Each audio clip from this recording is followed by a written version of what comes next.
Okay guys, so this is the third video in the Hazel series on Argos Dog Training YouTube channel. In the first video, we met Hazel.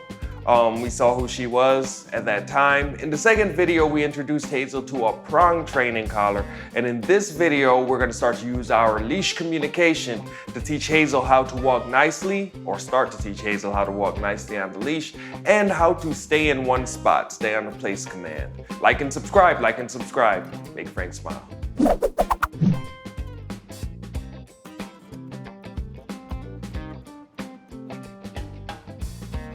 All right, you ready? All right, go ahead and just walk back and forth.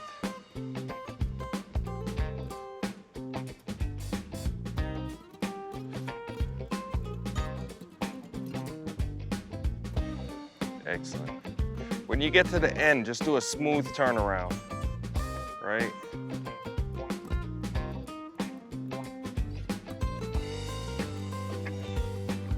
Yep, just turn and go. Excellent.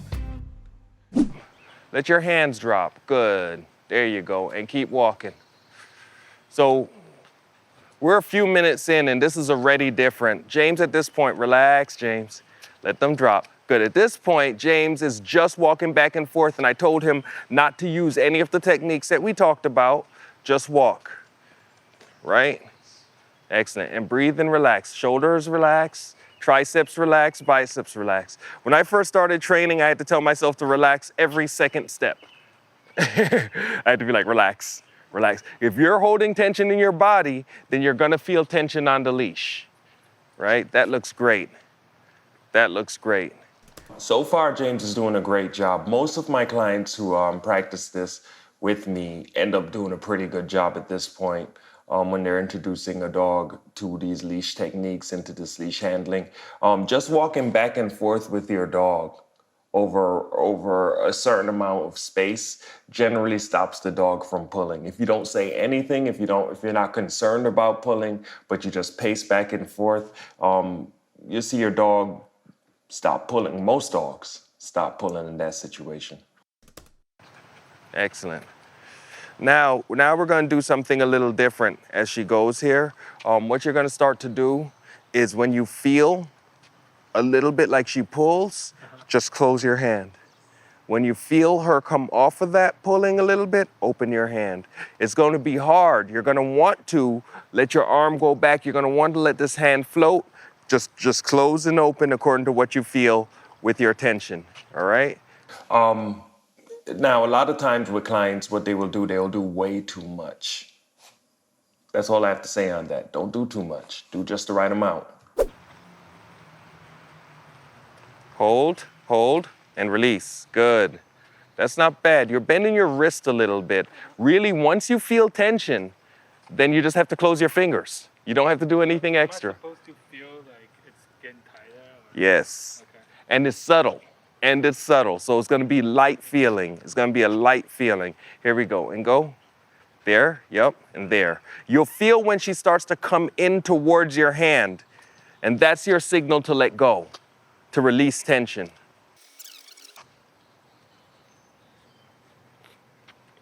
Good, there you go. Good. Good. All right, go ahead and have her sit just by making tension upwards. Hold it and release it. Excellent. So right there, we saw that James is already getting it. So any system of communication, right? It should be pretty easy for the handler of the dog to really understand it. You know, you should see quick results. You should see the dog understand it pretty quickly and easily. So James wanted his dog to sit right there. I didn't have to tell him how to get the dog to do it. He already is starting to understand what it is. His timing is pretty good.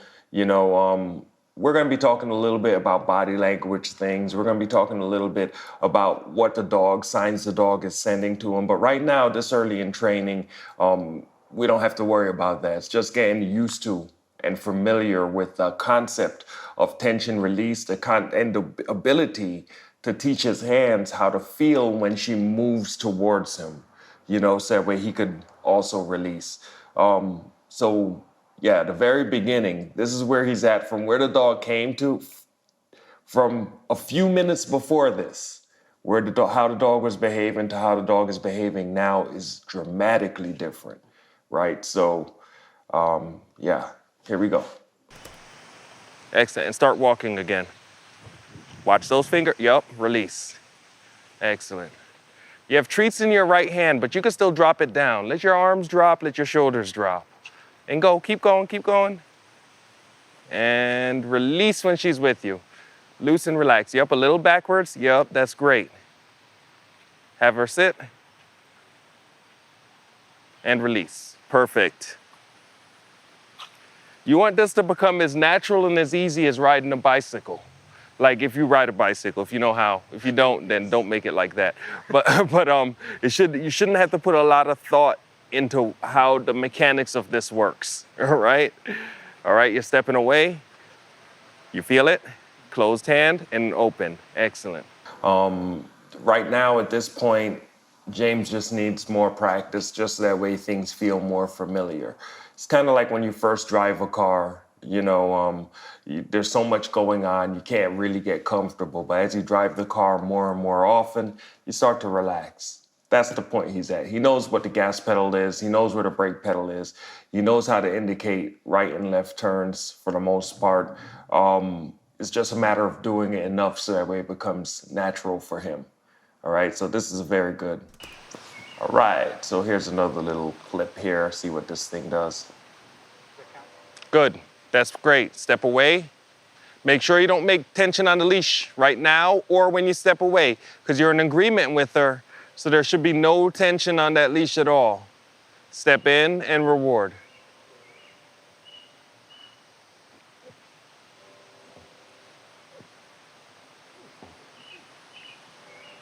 Walk all the way around her.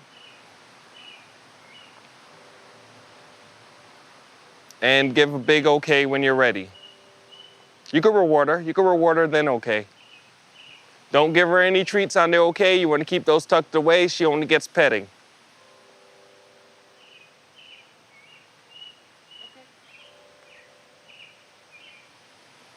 And pet that dog.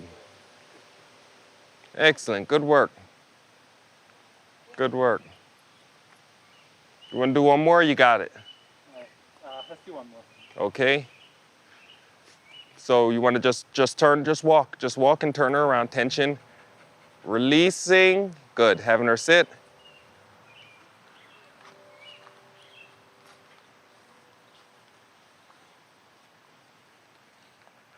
Excellent. Right now there's still tension on your leash. Right? You got to make sure that once you have her sit, once you have her do the thing, that all the tension comes off. No accidental tension. Accidental tension is noise in the signal. Right? There's tension on your leash. Yes. Only thing I have to say here is that being really aware of how that leash touches the dog is extremely important. And that is something that, like a professional trainer, a YouTube video is going to be hard to teach you that, but a professional trainer who's watching you is going to make you aware of those little inconsistencies and those little bits of things that you can be cleaned up in order to make you much more clear to your dog. There, that's better. That's better. So when I walk in, I just put tension. Yes, but there's tension on now. Now there isn't. So that is what you're gonna need to pay attention to, okay. Right? There's accidental tension, and that's noise in the signal, right? Yeah. When you're ready to, go ahead and give her a place. And release. Excellent. Stepping away, it should still be off. Tension's off because you're still in agreement. Unless she comes off, now tension's on. No place. Back towards the mat. Towards the mat. Just go, go, go. Don't worry. No place. Keep that tension towards your mat. Let's go. No place. Keep it on, keep it on. And release it. Excellent. She gets a little food. Step away. Step back. And reward. I don't have any treats. Excellent. Then reward with petting. Good. When you're ready to, big okay.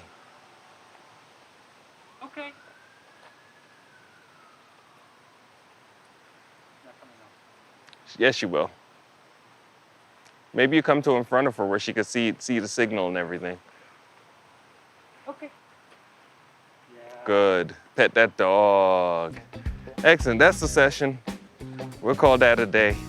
Well, I hope you got something out of that. I know James definitely did. Definitely becoming the dog trainer that young fella is. When you first start doing something, it's always more difficult. There's always a lot of active thought. You know, you're learning how to do it. But think about practice, and practice is the most important part, is that practice allows it to become second nature. And that is what we're looking for. I don't want my clients, I don't want you who is watching this to have to think too hard about how you're communicating with your dog. The reason for that is because life is happening at the same time. You have to cross the street, there's a bus coming, there's another dog across the street. You know, so my communication with my dog is gonna make it hard for me to be aware of all the other things in the environment if too much of my concentration is on it. If you like what you see here today, then definitely subscribe to the channel. And you better like, if you're a dog person, you like this. This is good stuff, right?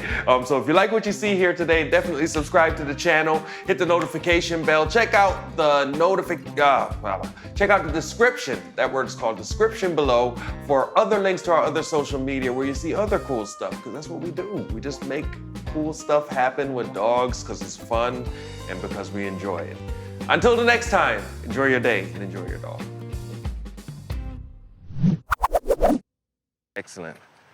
Now we're going to do something a little different as she goes here. What you're going to start to do is when you feel a little bit like she pulls, just close your hand. When you feel her Your camera turned and looked at you, Frank. open your hand. It's going to be hard. You're going to want to let your arm go back. You're going to want to let this hand float. Just close and open according to what you feel with your tension. All right? And stepping away. The camera's doing whatever it wants. That's too much water. We're going. Just hold a little tension, release. Excellent. Try to use just your fingers on the left hand. That's what you want. Just the fingers on your left hand. And release. Excellent.